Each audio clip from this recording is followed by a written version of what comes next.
Hay, magandang gabi sa inyo mga kasawi. Kamusta na po kayong lahat? Naway nasa mabuti kayong kalagayan at mag-iingat kayo palagi mga kasawi na ano ang tatlong sign na patay sa iyo ang isang lalaki. Pakinggan niyo to mga girls. Baka isa ka sa merong nagtrato sa'yo ng ganito. So, pakinggan mo. Una lang mga kasawi ay isang call mo lang ay naandyan na siya.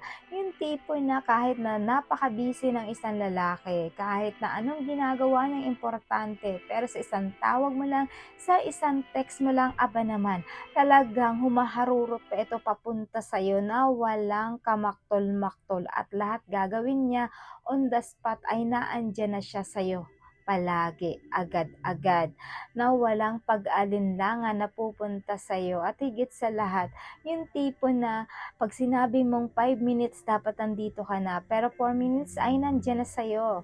Yung tipo na talagang wala kang masabi sa performance niya, sa pagpunta niya sa'yo mga kasawi. Alam po yung ating una na sign. Ang pangalawang kasawi is inaalagaan ka.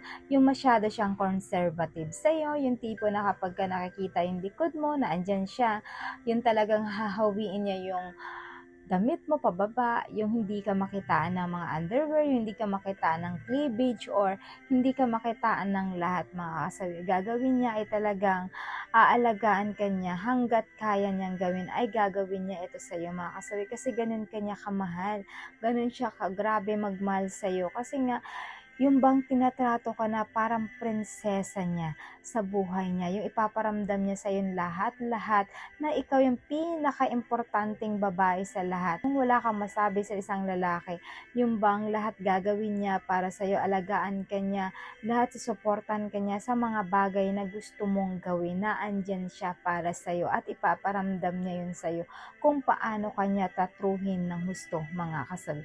Ayan lang po yung ating pangalawa na sign. Ang pangatlo mga kasawi is parang anino mo na rin siya sa lahat. Yung bang pupunta ka sa lugar na to, na andyan siya palagi, nakapaligid sa'yo. Yung bang hindi siya umaalis sa tabi mo, halos lahat ay nakadikit siya sa'yo.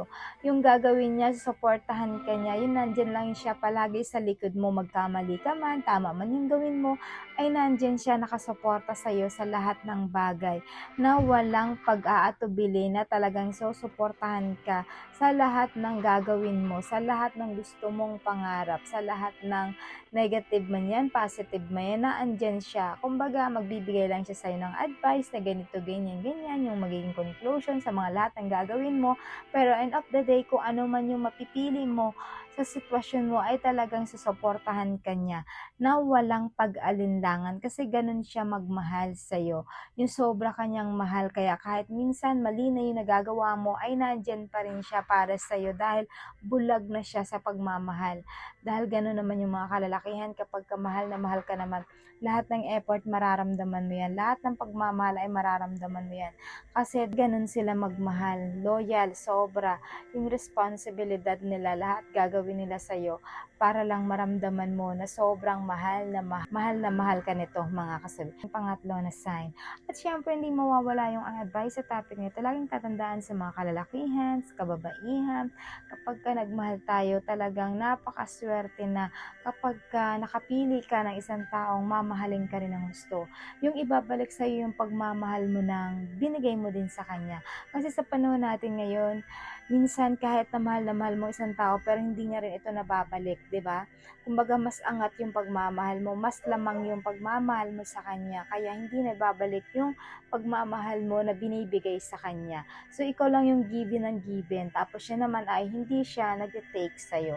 So, pagdating sa pagmamahalan, dapat nagiging balance kayong dalawa.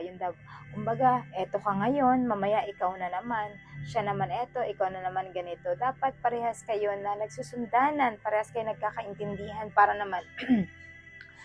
naman hindi magsuko sa inyo ang isa't isa mga kasawi. So yun lang po mga kasawi yung aking advice. Maraming salamat po sa patuloy na pagsuporta niyo sa akin, sa walang sawang pag-share at pag-comment. Sa mga hindi pa po nakapag-subscribe mga kasawi, pwede kayo mag-subscribe, pwede rin kayo mag-follow para updated kayo sa topic ko araw-araw. Magandang gabi mga kasawi. Mahal kayo na inyong advisor.